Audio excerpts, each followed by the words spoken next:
Les plateformes de coordination et d'orientation, PCO, sont le fruit de la stratégie nationale pour l'autisme au sein des troubles du neurodéveloppement. Ces PCO ont pour rôle d'organiser le parcours de bilan et d'intervention précoce, c'est-à-dire d'assurer la coordination de l'ensemble des bilans et interventions qui permettent de poser un diagnostic avant les 7 ans de l'enfant. Ce parcours se déroule sur une année et peut être prolongé de 6 mois si nécessaire.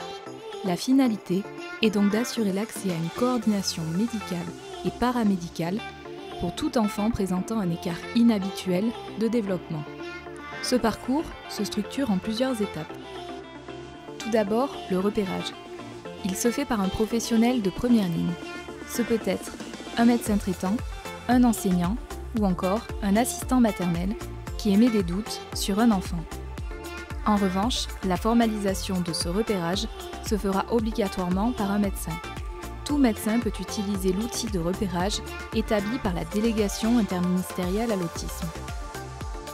Ce document, détecter les signes d'un développement inhabituel chez les enfants de moins de 7 ans, est composé de plusieurs pages.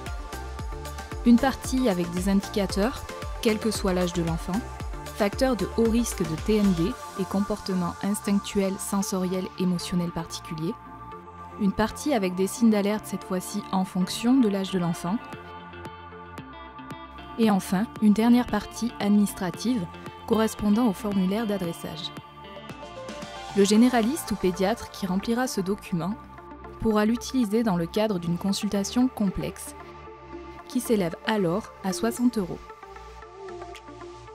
Le médecin qui aura rempli ce formulaire, surnommé médecin adresseur, enverra le document à la plateforme composée d'un médecin et d'un personnel administratif.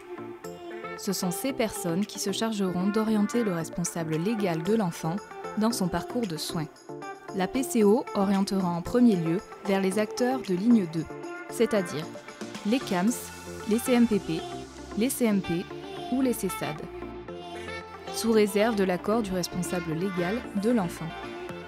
Si la ligne 2 ne peut répondre à une prise en charge, la PCO orientera vers un parcours externe, avec des libéraux qui ont contractualisé avec elle. Ces professionnels sont les ergothérapeutes, les psychomotriciens et les psychologues. Ces interventions sont remboursées par la CPAM sans avance de frais. Une liste sera alors fournie au responsable légal de l'enfant afin de choisir un libéral pour réaliser un bilan, accompagné le plus souvent de séances. La prise en charge débute. 6 mois plus tard, une réunion de synthèse est organisée. Le parcours se dessine.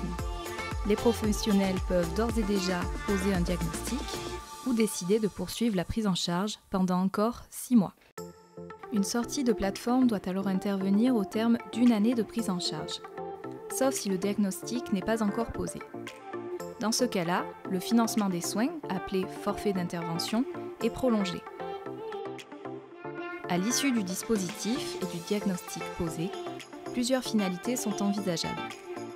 L'enfant pourra évoluer en milieu ordinaire, poursuivre les soins débutés avec la guidance de son médecin, ou il pourra bénéficier d'une entrée en ESMS avec un dossier MDPH. Pour plus de renseignements, vous pouvez nous contacter par mail à picocap@adapi15.com, par téléphone au 04 71 43 11 00 ou via notre messagerie sécurisée PCO Cantal Allier Puy-de-Dôme, Picocap